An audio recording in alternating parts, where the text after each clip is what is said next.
Vous écoutez Ndimba Radio à Kaloum, Matam, Dixin, Ratoma, Matoto sur la 100.1 FM.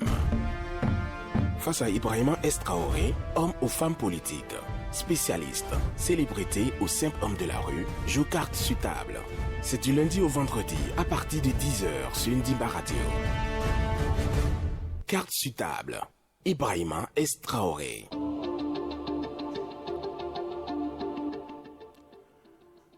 Bonjour. Le CNRD vient d'accorder les visites, on va appeler comme ça parce que c'est comme ça que cela a été appelé, les visites au pays à Sekouba Konaté et Moussa Dadis Camara, qui sont tous, on le sait bien, soupçonnés d'avoir joué un rôle dans les massacres du 28 septembre 2009. Et pour parler de cette affaire, Maître Jean-Baptiste Jokame Abba, avocat de Moussa Dadis Camara, a accepté de jouer carte sur table avec nous. Bonjour Maître. Bonjour Monsieur Traoré. Merci. Bienvenue. Je suis content d'être parmi vous. D'accord, merci. Alors, l'émission c'est carte sur table et à 10h30, nous ouvrirons une parenthèse avec la chronique de Top Silla. À 10h40, vous aurez aussi les SMS par WhatsApp ou par SMS direct au 611 93 93 62. Les auditeurs, vous allez envoyer vos questions à Maître Abba, à Maître Jokame Abba, Jean-Baptiste Jokame Abba, qui va répondre à ces questions. Ces questions seront posées par Korka. Vous allez poser vos questions via Korka Diallo. Alors, Maître, comment vous allez? Moi, je suis en forme, et vous pouvez le constater. Oui, absolument. Et je répète encore, je suis content d'être parmi vous. Merci beaucoup. Alors, comment se porte le capitaine Moussa Dadis Camara? Il semble qu'il a obtenu le grade de commandant. Il est plus connu sous le grade de capitaine lors des douloureux événements de septembre 2009. On a vu que dans le communiqué du CNRD, on l'a appelé commandant Moussa Dadis Camara et on a dit aussi qu'il est à la retraite. Comment se porte-t-il? Et le terme commandant, pour moi, n'est qu'une erreur. D'accord. Et il est capitaine, il a toujours dit. Et d'ailleurs, depuis 2015, il avait écrit à toutes les autorités concernées qu'il démissionnait de l'armée. D'accord. Il était capitaine. Je ne crois pas qu'il puisse avoir bénéficié de grade après qu'il ait démissionné de l'armée. Et de toutes les façons, je n'ai ni confirmation ni infirmation de cela. Par contre, ce qui est certain, ce qui est sûr, s'il avait été, j'aurais été le premier à être au courant. Donc pour moi, c'est une simple erreur qui s'est glissée. Vous pouvez donc continuer à l'appeler, bien sûr, et capitaine Moussa Dadis Camara. Et comment il va? Il va très bien. D'accord. Il est très serein, il a toujours été. Et avec la nouvelle de son arrivée, il va encore beaucoup mieux. D'accord. Beaucoup plus mieux. Maître, vous avez choisi de défendre un client qui suscite des émotions aussi contradictoires au sein de la population guinéenne. Vous savez, je ne connaissais pas le président Dadis. Et je ne l'ai jamais vu en Guinée. Et je l'ai vu pour la première fois de ma vie le 14 février 2013 à Ouagadougou. D'accord. Ça veut dire que je ne l'ai même pas connu en Guinée. Et je crois que quelques jours plus tôt, j'ai reçu un appel tard qui me disait, Maître, c'est moi, le président Dadis. Je souhaiterais que vous soyez celui qui assurerait ma défense. Et j'étais très surpris, et parce que d'ailleurs je venais pratiquement de commencer. J'ai alors demandé qu'il se faisait très tard, et je souhaiterais qu'il me rappelle le lendemain. Ce qu'il a effectivement fait. Et j'ai donc demandé comment il a pu avoir mon numéro, comment il a pu me connaître. Là, je ne vous dirai pas par qui il m'a connu. Et c'est comme ça, j'ai demandé qu'il m'écrive officiellement ce qu'il a fait. Et il m'a donc invité à Ouagadougou. Et je suis allé. Donc la première fois pour moi de le voir n'était pas en Guinée, était bien à Ouagadougou. Et quand on a choisi d'être avocat, on a aussi choisi de prendre de temps en temps des risques. l'avocat, il est toujours du côté des plus faibles. Et il n'a jamais une position connue. Aujourd'hui, il est avec vous. Demain, il peut être avec l'autre. C'est pour ça que très souvent, la position de l'avocat ou le rôle de l'avocat est difficile à connaître. Mais le fait d'avoir été l'avocat du président Dadis, le fait de l'être, pour moi, c'est un honneur. Et encore une fois, c'est dans ce dossier que j'ai vraiment compris comment notre métier était à la fois exaltant, difficile, et comment l'avocat devrait aussi bien physiquement être fort, moralement être fort. Donc c'est un dossier, je vais dire, comme tant d'autres dossiers qui sont au cabinet, mais il a un caractère particulier en raison même de la personnalité du client. Et c'est vrai que... En raison des faits aussi, qui lui sont reprochés. Oui, bon, les faits comme tels, nous avons déjà l'habitude de défendre des dossiers pour les mêmes faits. Et les faits qui lui sont articulés, ce sont des faits de meurtre, d'assassinat, d'incendie volontaire, d'abstention délictueuse et ainsi de suite. Mais nous défendons des personnes tous les jours devant les tribunaux criminels, devant les juridictions correctionnelles, de temps en temps pour ces mêmes faits. Mais encore une fois, la particularité de son cas est bien sa personnalité. Il est un ancien chef d'État et quelqu'un qui, à un moment donné de l'histoire de notre pays, a occupé la plus haute fonction du pays, a quand même présidé aux destinées de tout le pays. C'est donc normal qu'en le défendant, qu'on soit non seulement fort moralement, physiquement, mais qu'on soit aussi prêt à tout, à braver tout. Et de ce point de vue-là, je peux vous garantir que j'ai vraiment la tête sur les épaules, comme on le dit. Oui, est-ce qu'il vous arrive d'avoir justement des problèmes pour avoir accepté d'être son avocat? J'ai tout le temps des problèmes d'ailleurs. Rappelez-vous que le 11 février 2015, j'ai failli être tué à Conakry. Allez sur Google, vous verrez, j'ai été attaqué. On se rappelle, derrière le stade, si je ne m'abuse. Voilà, j'ai été attaqué et j'ai reçu à plusieurs reprises des menaces. Je les ai reçues pendant très longtemps. Je continue de les recevoir.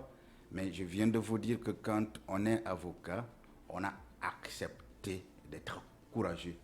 On a accepté d'aller confronter tout.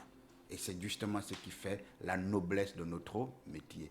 Et toutes ces menaces, tout ce qui n'a rien à voir avec le dossier, qui viennent peut-être pour décourager tel ou tel, je peux vous assurer que ce sont des choses qui ne peuvent m'atteindre, ni directement ni indirectement. Donc ceux qui sont à l'origine de cela comprennent qu'en réalité, ils ne feront que perdre leur temps et ils se fatiguent. Maître Jean-Baptiste Jokame Aba, avocat à la cour, avocat du capitaine Moussa Dadis Camara. Maître, selon vous, pourquoi tout ce temps les autorités guinéennes ont refusé que Dadis rentre en Guinée? Comment appréciez-vous l'autorisation de visite entre griffes accordée par le CNRD? Je vais déjà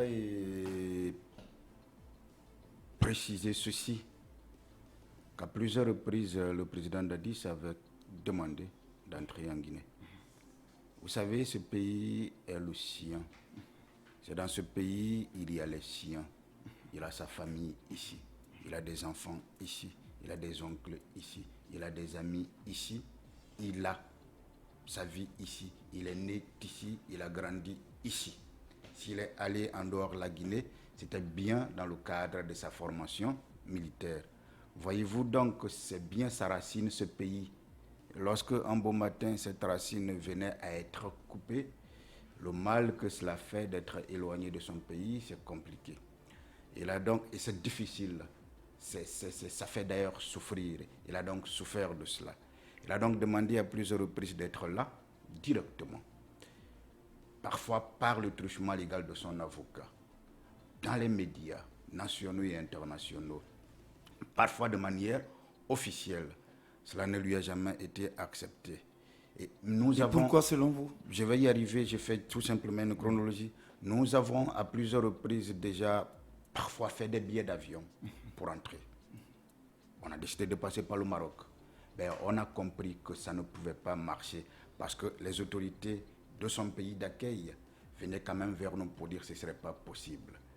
Mais un beau jour, nous avions quand même décidé d'avoir des preuves de cela, puisqu'à l'époque, les autorités refusaient de reconnaître qu'elles ne refusent pas qu'ils rentrent. Nous avons donc essayé de prendre un avion de Ouagadougou à Conakry via Abidjan. Ce jour, nous étions ensemble, il était avec moi, et à 15 minutes de notre atterrissage, donc sur le tarmac de l'aéroport international de Félix Houphouët-Boigny de la Côte d'Ivoire, le commandant de bord qui s'appelait Atié nous a fait savoir qu'on ne pouvait pas atterrir. Il avait interdiction, il n'avait pas reçu l'autorisation parce que tout simplement le président Dadi se trouvait à bord de son avion. Je rappelle que l'avion était un aéronef burkinabé. Je suis allé le voir et il est venu vers moi. Il a dit, maître, heureusement que vous êtes là. Il m'a clairement expliqué que les autorités de la République de Guinée n'acceptent pas que vous rentrez à Conakry. Elles ont donc passé par les autorités ivoiriennes pour refuser notre atterrissage. Et qu'au moment où je vous parle, l'ambassadrice de la Guinée en Côte d'Ivoire à l'époque, Mme Olga, était bien à l'aéroport. Notre avion a donc été posé sur le tarmac de l'aéroport international d'Accra, où nous avons perdu 2h25 minutes, parce que nous y avons posé à 10h, il me semble, 15 minutes, et on a quitté à 12h25 minutes. Là, on a voulu que nous descendions. Moi, j'ai clairement indiqué à la police ghanéenne que nous n'étions pas au Ghana, bien que notre avion était posé sur le tarmac de l'aéroport d'Accra, et que nous n'étions pas au Ghana, nous étions à bord d'un avion burkinabé. On ne pouvait pas descendre et que je leur demandais d'avoir beaucoup plus d'égard de respect pour un ancien chef d'État dans notre pays. Et je peux vous assurer qu'ils m'ont écouté. Et donc, à bord de l'avion, nous étions plus de 120 passagers. Tous les autres passagers ont été débarqués. Et nous avons rallié le président Dadis et moi, Ouagadougou, à bord de cet aéronef pratiquement vide. Et nous étions à l'aéroport international de Ouagadougou après 15 heures. Et comment vous expliquez ce refus donc des autorités guinéennes à ne pas le recevoir en ce moment? Est-ce que c'était une volonté de les éloigner, tout simplement? Est-ce que le président, comment on appelle ça, les autorités de l'époque, ne voudraient pas le voir en Guinée? Est-ce que c'était la peur? C'est vrai que les autorités avaient accepté quand même qu'il vienne aux obsèques de sa maman quand elle est décédée. Vous savez que cela, c'était à la suite de plusieurs négociations. D'accord. Moi, je n'ai pas pu être à Zérékoré, parce qu'à Conakry, il fallait vraiment faire beaucoup de démarches dans ce sens-là. Mais là déjà, la complication, vous l'avez vu vous-même. Est-ce que le président Dadis était obligé de rallier Zérékoré via Monrovia? Il pouvait bien facilement passer par Conakry, qui est la capitale de son pays, et aller à Zérékoré. Et nous avons quand même remercié le président de la République à l'époque, et nous continuons d'ailleurs de maintenir ces remerciements, mais nous estimons que, parce que c'était tout simplement un cas social. Et d'ailleurs, le voyage était tellement encadré que le général Diendré, qui est aujourd'hui à mal avec la justice de son pays, a été dépêché spécialement par le président burkinabé pour venir l'accompagner. Et je peux vous dire que ce sont des gens que je connais comme ma main, pour avoir vécu avec eux au Burkina pendant plusieurs années. Et il est donc venu, c'était bien cadré, le moment était connu, c'était pour qu'à partir des Zérékoré, il retourne. Donc en réalité, on lui demandait tout simplement de venir faire le deuil de sa maman, qui était décédée le 3 avril 2013, et lui il est rentré le 13 avril 2013. Mais il n'a pas duré, vous le saviez autant que moi, et il est reparti, alors qu'il avait encore le temps de rencontrer d'autres personnes en Guinée. Donc c'était donc pour des raisons purement humanitaires, pour des raisons sociales, liées quand même à ce que représente une maman pour un homme, le président de l'époque avait quand même été sensible, tout en prenant des mesures pour éviter que le président Dadis reste en Guinée, pour éviter qu'il contacte des amis, des connaissances et d'autres personnes qui lui sont chères. Parce que, est-ce que vous pensez qu'il avait peur de lui, politiquement parlant? C'est difficile pour moi de le dire. Vous savez, je n'aime pas lire dans la pensée des gens, dans l'esprit des gens. Je ne pouvais pas être dans la tête des autorités anciennes qui ont été remplacées par les autorités du CNRD pour dire voici. Mais ce qui est une certitude, c'est qu'elles ont manifesté le refus de voir le président Dadis fouler le sol où il est né. D'accord. Et c'est une évidence. Et la preuve, le voyage à bord de l'avion où on a été retourné, et c'est une preuve éloquente, c'est une preuve qui parle d'elle-même. Celui qui joue avec nos cartes sur table aujourd'hui s'appelle Maître Jean-Baptiste Jokame Abba, avocat du capitaine Moussa Dadis Camara. Alors, à 10h40, autour de 10h40, vous pouvez nous envoyer des questions à Maître Jokame sur le 611 93 93 62. C'est par WhatsApp aussi. Et mademoiselle Korka va se donner la peine de lire vos questions ou de poser vos questions à Maître Jokame. Maître, pensez-vous que le capitaine Dadis est innocent des faits qui lui sont reprochés? Le 28 septembre 2009, on a quand même fait, selon les ONG, 157 morts et des viols de plus d'une centaine de femmes. Je vais vous dire une chose, mais de manière double. Parce que si je me prononce tout simplement en tant qu'avocat, on me dira que j'ai déjà un parti pris. En tant que citoyen, tout simplement. À l'entame de mes propos, je vous ai dit que je n'ai pas connu ce monsieur en Guinée. Je ne l'avais jamais vu de toute ma vie, à part à la télévision. Je l'ai trouvé à Ouagadougou. Et tenez-vous bien, depuis le 14 février 2013 jusqu'au maintenant là, nous ne passons pas un seul jour sans communiquer. Et parfois, nous communiquons plus de 6 fois. Ça doit vous surprendre. Et ça veut dire que je le connais aujourd'hui comme ma main. Ce monsieur, il est victime de sa sincérité. Il est victime de sa gentillesse. Il est victime de sa bonté. Il est victime de sa générosité. Il est victime de ce qu'il adore, la vérité. Il est surtout victime de ce qu'il a peur de Dieu. Il ne peut pas faire du mal à une mouche. Pour tous ceux qui l'ont connu, pour tous ceux qui l'ont connu, ceux qui l'ont connu savent que ce n'est pas un homme à pouvoir faire du mal. Et moi, je l'ai connu tardivement. D'autres le connaissent infiniment mieux que moi pour avoir grandi avec lui, pour avoir vécu avec lui. Moi, mes relations, bien que professionnelles, m'ont quand même permis, parce que être avocat d'un homme, il faut le connaître. Il faut savoir ses aspirations, il faut savoir ce qu'il aime, il faut savoir ce qu'il n'aime pas, il faut savoir ce qu'il aime entendre, il faut également savoir ce qu'il n'aime pas entendre, mais il faut surtout savoir lui dire la vérité à tout moment. En tant qu'avocat, j'ai suivi tout le parcours de cette affaire. J'ai tout un coffre-fort rempli de dossiers que j'ai lus du début à la fin. J'ai tout ce que vous avez comme audio de l'ensemble des acteurs. C'est tout ce que vous aviez comme écrit. Tous les éléments qui concourent à la manifestation de la vérité de ce dossier. Je peux vous rassurer ceci. J'ai été à ses côtés le 28 février 2015, quand d'abord, sur le fondement d'un test supranational qui relie une coopération judiciaire entre les pays de la CEDEAO, il avait été entendu par la doyenne des juges d'instruction du tribunal de grande instance de Ouagadougou, Mme Bassolé. En tant que témoin, je l'ai suivi, j'étais là, il a donné sa version des faits. À partir de là, chacun a compris que ce dossier était vide à son égard. Première chose.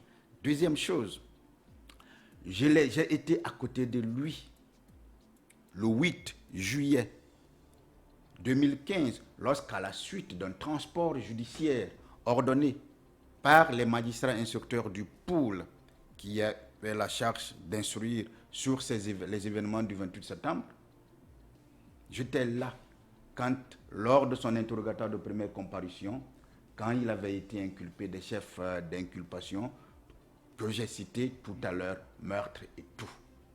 Quand il lui a été demandé, c'était clair, il ne pouvait pas le savoir et il ne pouvait pas être responsable de ces événements-là. Il était le chef de la transition, il était le chef du régime à l'époque. C'est justement pourquoi, de manière très honnête, il a indiqué que moralement, il se sentait responsable. Parce que si la Guinée est une famille, il était à l'époque le premier responsable de cette famille. Quand il y a donc des écarts, quand il y a des mésintelligences au sein de cette famille, c'est normal qu'il soit moralement responsable. C'est pourquoi il en a souffert moralement. Mais pénalement, il y a une distinction, tout un océan entre la responsabilité pénale et la responsabilité morale. Il ne pouvait pas, il ne peut pas être responsable de ces événements. Je finis avec la chronologie. Lorsque le 13 du même mois, il a donc été entendu sur le fond, il a donné détail par détail sa version des faits. Mais entre-temps, je vais quand même vous faire remarquer une chose. Qu'est-ce qui avait précipité son inculpation? Vous suivez l'actualité. Vous saviez à l'époque, nous avions décidé de rentrer en Guinée. À l'époque, il était question qu'il se présente à l'élection présidentielle. Oui, il y avait il fallait trouver un moyen pour l'écarter. Donc il fallait très rapidement jouer pour qu'il soit inculpé. Sinon, il n'y avait aucune raison pour que dans un premier temps, il soit d'abord entendu comme témoin. Et je peux vous dire, à l'époque, il y a eu tellement de pression sur le gouvernement, la FIDH, Avipar, c'est normal. Ce sont des ONG qui sont dans leur rôle. Mais lorsqu'il avait clairement annoncé qu'il serait candidat à l'élection présidentielle, mais moi j'avais menacé, à la suite de réactions de la FIDH, j'avais menacé de déposer plainte contre la FIDH. Donc en clair, il fallait précipiter les choses, trouver des éléments en l'inculpant et peut-être en l'écartant. Et c'est justement cette inculpation-là. Il y avait quand même les faits. Il y avait des faits. On a vu quand même des corps qu'on a sortis du stade du 28 septembre. Et vous savez, est-ce que vous avez vu un corps de votre... Est-ce que vous avez vu un corps? Si, moi j'ai vu. Vous savez, maître. Vous savez, je veux juste vous dire quelque chose. Le président Dadis n'était pas au stade. Oui, il n'était pas au stade. Et mais vous savez, tout le monde l'a entendu quand même dire, fustiger le refus des leaders à l'époque d'annuler le meeting au stade du 28 septembre. Il allait même jusqu'à dire qu'il y a eu accrochage. C'est ça, en fait, le problème. Mais d'abord, ça, c'était avant les événements. Vous savez, on est en train de faire du mal à l'histoire de la Guinée. Regardez aujourd'hui, le vrai sens du 28 septembre en Guinée a changé. Vous savez, pour faire un peu d'histoire, je ne suis pas historien. Si je ne me trompe pas, lorsque le général de Gaulle est arrivé en Guinée, je pense, je peux bien me tromper, c'était le 15 août. Le président, et à l'époque, le leader Amen Sékou Touré, premier président de la Guinée indépendante, avait clairement indiqué que la Guinée préférait la pauvreté dans la liberté qu'à l'opulence dans l'esclavage. De Gaulle, fâché, avait clairement indiqué « Votre pays pourra, comme il le voudra, dans les conditions qu'il voudra, suivre la voie qu'il voudra. » Et donc, un référendum avait été organisé justement pour se prononcer sur l'autodétermination. C'était le 28. Est-ce que le capitaine Dadis c'était donc fâché? C'était donc le 28. Ce 28-là a permis l'indépendance du 2 octobre. C'est donc une date symbolique. Oui. Le président Dadis a voulu tout simplement que l'on protège l'immense, est-ce que parce que les que l'on politiciens garde l'ont fâché, le vrai sens est-ce que parce que les de cette politiciens l'ont date-là. fâché, Et c'est pourquoi il avait tout oui. simplement demandé qu'il y ait un report. Qu'il y ait un report. Et d'ailleurs, tout a été clair. Il y a eu plusieurs versions et de plusieurs leaders politiques dans ce sens-là. Et comme il n'y a pas eu de report, il a dû se fâcher et donner l'ordre à faire une expédition.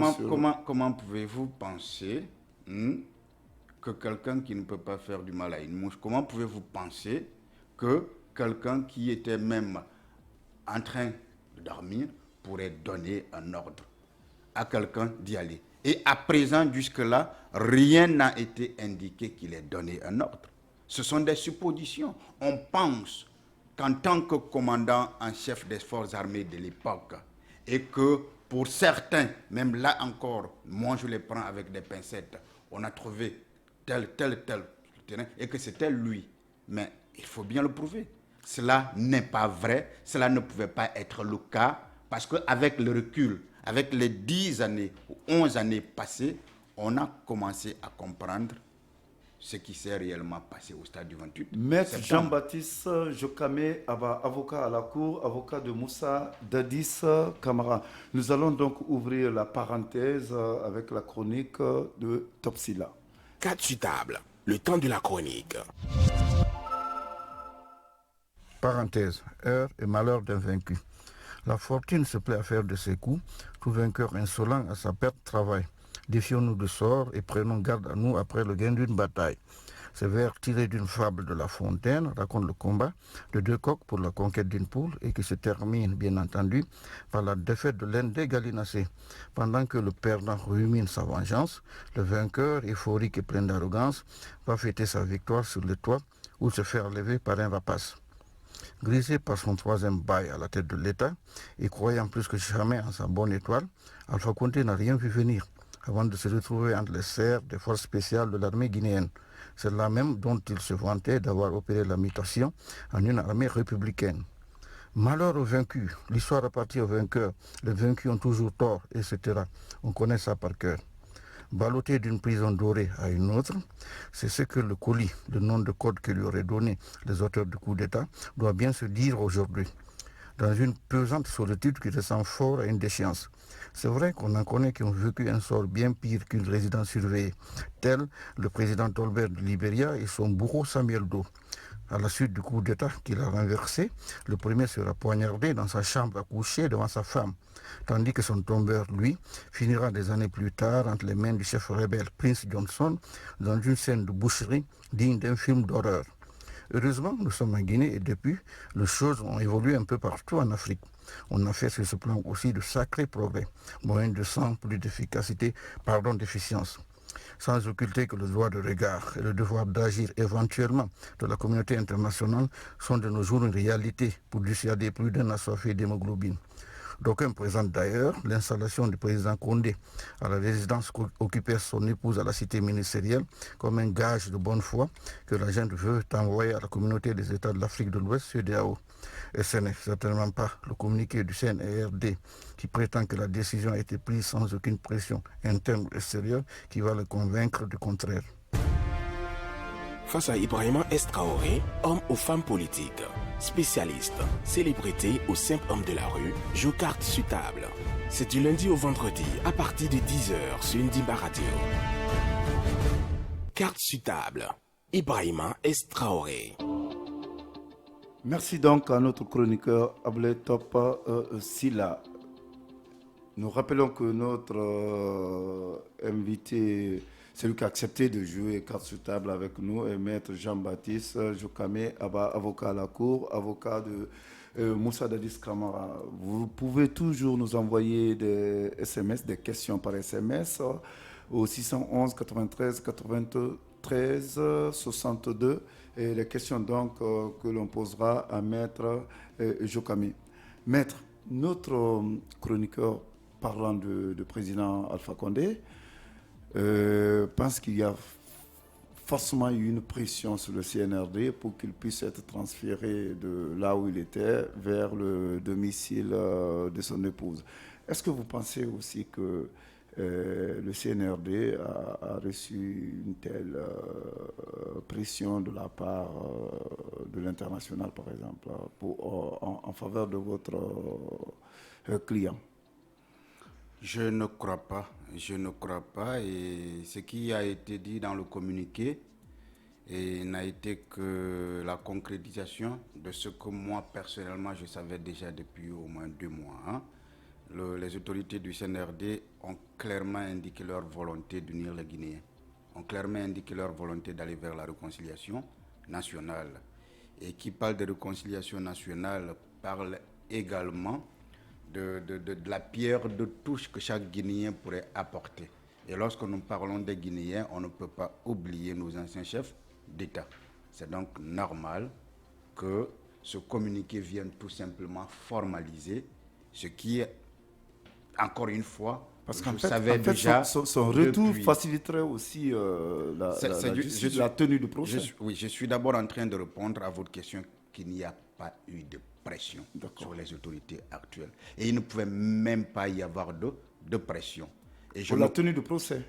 Non, je parle d'abord de son arrivée. Je réponds à votre question. Oui, c'est ce que je vous dis. C'est-à-dire qu'on mette la pression pour qu'il soit en Guinée, parce que la tenue du procès va être facile s'il est sur le territoire guinéen. Mais regardez un peu le passé, la chronologie. J'aime bien le mot. Mais le président Dadis a toujours voulu être à la Guinée. Il a toujours voulu se mettre à la disposition de la justice de son pays. Cela a été dit par lui, cela a été dit par moi, cela a été constaté par tout le monde. Mais même s'il restait à Ouagadougou, mais c'est à Ouagadougou il a été entendu. Il y a des mécanismes qui permettent aujourd'hui, quand un procès doit se tenir, mais de lui faire venir. Et d'ailleurs, par moi, très rapidement. Donc le fait qu'il soit ici n'a pas d'incidence sur la tenue du procès. Encore, si cela peut aider, et c'est d'ailleurs son vœu le plus ardent, c'est mon vœu le plus ardent, si cela peut aider pour qu'on aille vite, mais qu'on aille vite, parce que je précise encore une fois que après la présidence, il y a une autre vie. Mais le président Dadis a besoin d'avoir une paix intérieure. Le président Dadis évite que les gens se servent toujours de ce problème, de ce procès qui n'est pas encore tenu du 28 septembre, de cette procédure, pour le garder dehors, pour en faire une épée de Damoclès sur sa tête. Alors que, comme je vous l'ai dit, c'est un dossier vide à son égard. Maître, au lendemain du massacre du 28 septembre, la presse l'appelle comme ça, massacre du 28 septembre, les ONG aussi. Idrissa Chérif, qui était l'un des proches conseillers du président Dadis, a tenté de minimiser la portée des événements en comparant ce qui s'est passé à Conakry au nombre de victimes de la guerre civile en Côte d'Ivoire. Nous avons aussi vu de hauts responsables militaires et civils avoir un comportement incompressible vis-à-vis des civils entassés dans les hôpitaux. Pourquoi le capitaine Dadis n'a pas pris de sanctions, par exemple, contre eux, pour prouver son innocence? Et d'abord, je veux préciser que je parle au nom du président Dadis parce que je suis son fondé de pouvoir. Donc, ce qui intéresse un autre, je ne voudrais pas en parler. Maintenant, pourquoi il n'avait pas pris de sanctions contre lui? Je vous ai dit que je l'ai connu seulement au Burkina Faso, pas en Guinée. À l'époque, je ne le connaissais pas, je ne l'avais jamais vu. Mais regardez un peu, le 28 septembre, les événements sont passés. Il avait déjà mis sur pied une commission nationale d'enquête qui a d'ailleurs fait un rapport que j'ai. Mais entre-temps, novembre, le 3, vous voyez, la tentative d'assassinat contre lui. Une enquête a été ouverte, une instruction a été faite. Et les présumés auteurs de cette tentative ont été renvoyés devant la cour d'assises. À l'époque, c'était la cour d'assises en 2014. C'était la cour d'assises. Donc nous avons cela. Mais comment le président Dadis pouvait, dans l'euphorie où il devait d'abord s'occuper de ce qui s'est passé,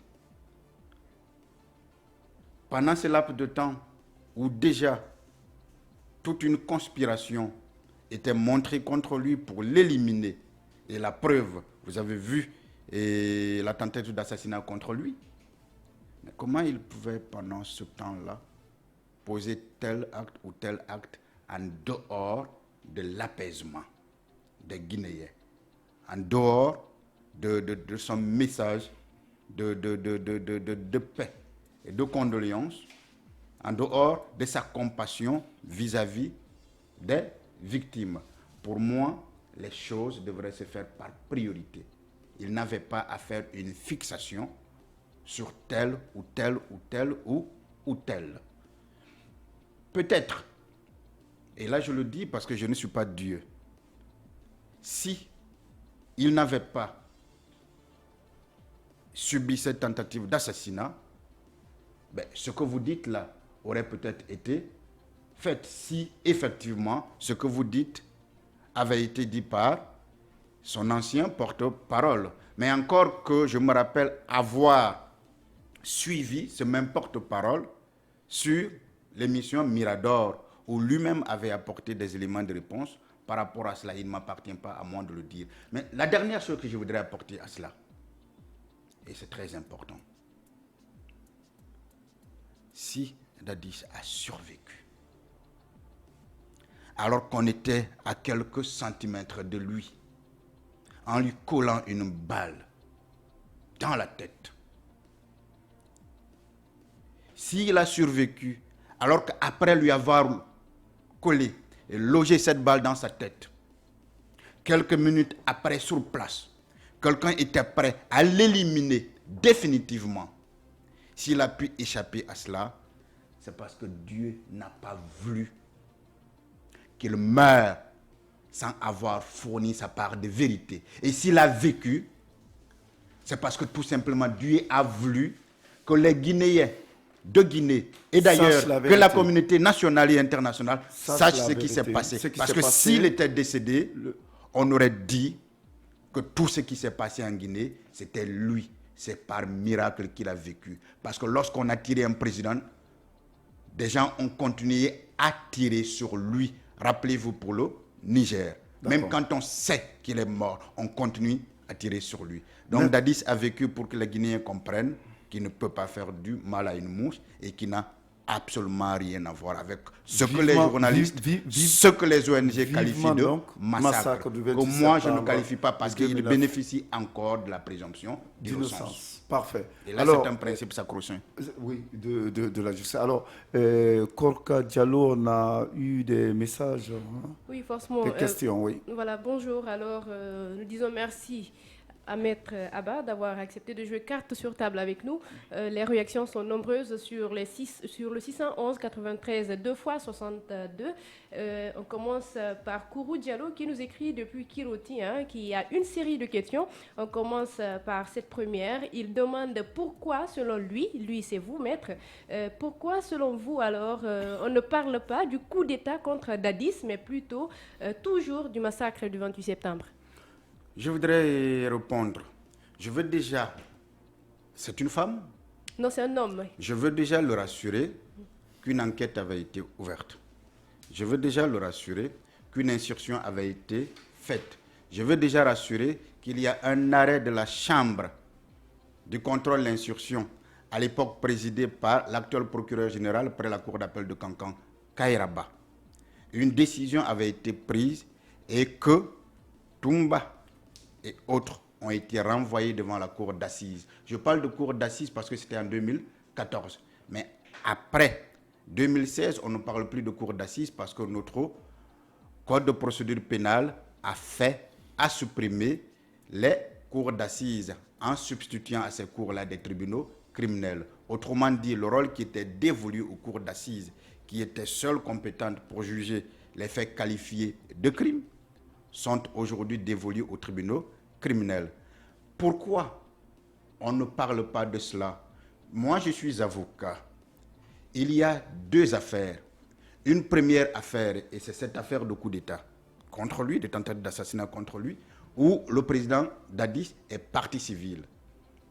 Il y a une autre affaire où il est, disons, accusé, poursuivi. Oui. Il est poursuivi pour le respect même de la mémoire de ceux-là qui sont tombés, puisqu'on en parle, pour indiquer clairement que lui, il ne passe pas devant ce qui a dérangé la conscience nationale. On a tout simplement décidé de ne pas parler suffisamment de cela. Sinon, les gens finiront par penser qu'on met devant cela, devant l'autre. Mais c'est une affaire qui va ressortir. Et maître, en tant qu'avocat, maître, vous trouvez normal que Toumba soit en détention préventive et provisoire depuis plus de 5 ans? Et en tant qu'avocat, franchement, non. D'accord. Ça, je peux vous le dire parce que je suis imparable. Je dois aussi veiller sur les droits des uns et des autres. Mais attention, M. Toumba a des avocats. et d'ailleurs des avocats totalement formidables qui savent ce qu'il faut pour lui éviter cela. Et ces décisions ne sont pas prises par l'avocat du président Dadis. Alors, plus loin, il demande toujours si Dadis vient pour y rester ici ou bien il vient juste pour un séjour et puis après se retourner à Ouagadougou. Si vous suivez l'actualité, je pense que le porte-parole du gouvernement a été très clair. Et d'ailleurs, ce que j'avais déjà dit. Et moi, je ne me colle pas sur les termes de visite. Mais le président Dadis viendra. Mais il pourrait rester, il pourrait retourner. Le plus important est qu'aujourd'hui, il peut rentrer en Guinée. Rien ne lui interdira de rester en Guinée. Si ce n'est... Rien ne lui interdira de quitter quand il vient. En tout cas, pas en droit. Et ce sera peut-être la force, mais ça n'arrivera jamais. Encore une fois, les nouvelles autorités, je pense que dans leur esprit, c'est unir les Guinéens. C'est rassembler les Guinéens. Justement, rapidement, alors, il y a un autre qui demande qu'avec ce retour de Dadis, quel sera le changement? Selon vous, qu'est-ce que ça va changer avec le retour de Dadis? Et ça me rappelle quand j'avais écrit aux autorités pour demander que le président entre, judiciaire naturellement, et qu'on m'avait répondu qu'il souhaiterait tout simplement que quand il rentrait, il n'y ait pas de trouble. J'ai répondu en leur disant, comment pensez-vous qu'un citoyen guinéen qui a occupé la première fonction, en rentrant en Guinée, peut créer des troubles? J'ai demandé aux autorités de l'époque de prendre les mesures pour éviter qu'il y ait cela. Parce que si cela devait arriver, ça n'a rien à voir avec lui. Le président Dadis entre tout simplement en Guinée parce que c'est son pays, parce qu'il en a tout le droit.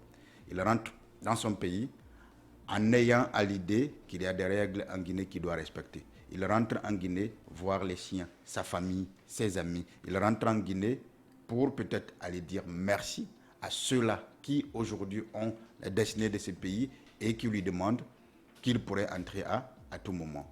Un changement, de quel changement? Je ne sais pas, puisque dans tous les cas, il ne fera pas et il ne pourrait pas être membre du CNRD, il ne pourrait pas être avec les autorités du CNRD.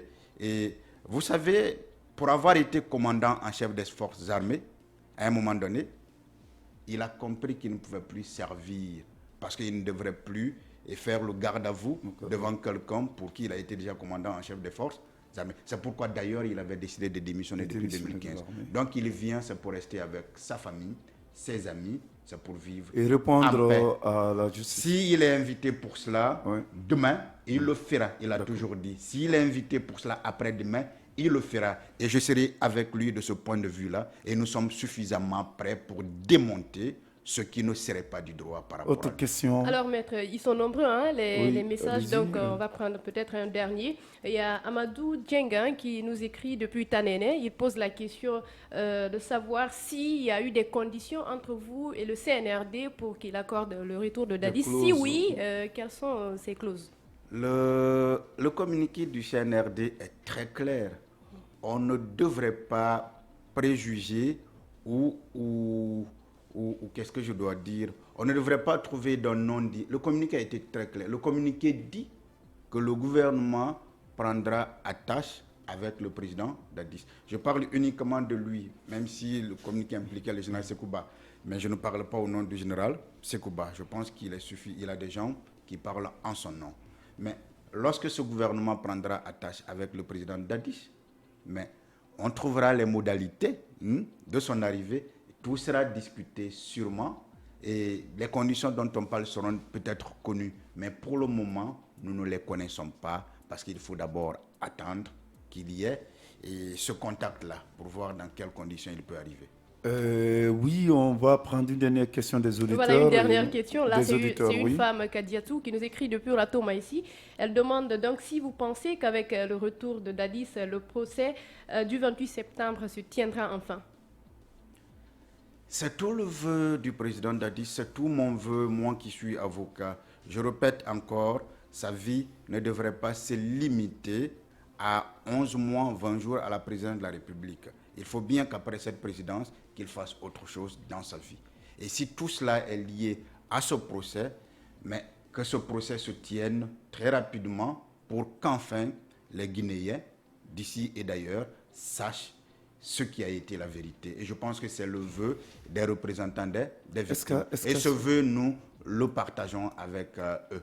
Au retour du capitaine Dadis, il restera à Zérékoré ou à Conakry. On a vu une belle maison de lui à Zérékoré qui a été publiée sur les réseaux sociaux. Je peux vous assurer que le communiqué a clairement indiqué que je ne parle plus de communiqué, je parle maintenant. Mais ça fait partie justement des conditions de son arrivée chez nous. Mais il est guinéen. Pourquoi on va demander qu'il vienne et lui interdire, par exemple, le Conakry? Non, je ne parle pas de l'interdiction. Je dis, mais est-ce que vous qui êtes son avocat, est-ce qu'il vous a dit qu'il préfère rester à Conakry ou à Zérékoré? Nous n'en avons pas parlé. Mais ce qui est certain, c'est qu'il pourrait rester à Conakry, il pourrait rester n'importe où. Absolument, en Guinée. Sur tout le territoire. Il pourrait rester n'importe où en Guinée. Maître, on tend vers la fin de cette émission, mais maître, pensez-vous que la bataille de l'opinion qui se joue depuis ce jour, le 28 septembre 2009, donne à votre client une marge de manœuvre suffisante pour convaincre un jury de l'éventualité de son innocence?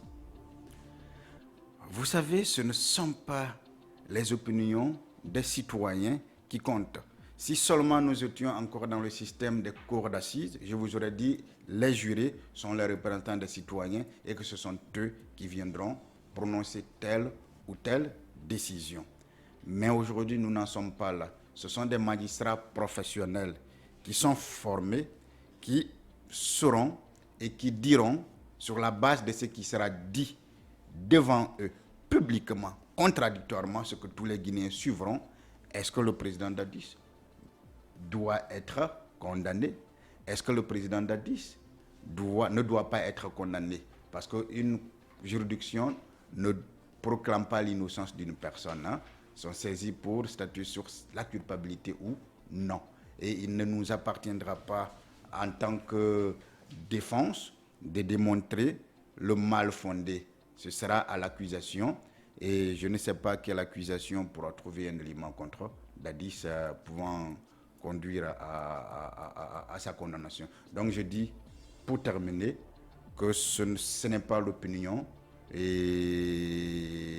Guinéen moyen dans l'ensemble qui compte, c'est ce qui sera dit devant les juridictions. Et moi, c'est ce qui m'intéresse. Maître Jean-Baptiste Jokame Aba, avocat à la cour, avocat de Moussa Dadis Camara. Merci d'avoir répondu à notre invitation, surtout d'avoir joué carte sur table avec nous. Ce n'est pas du tout évident d'être un avocat de Dadis, vous l'avez dit. C'est moi qui vous remercie.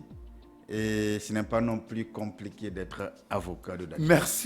Merci. Et à la semaine prochaine, donc à partir de lundi, on va jouer carte sur table avec d'autres invités. D'ici là, merci à Korka pour les SMS, pour les questions. Merci à Mohamed pour la technique.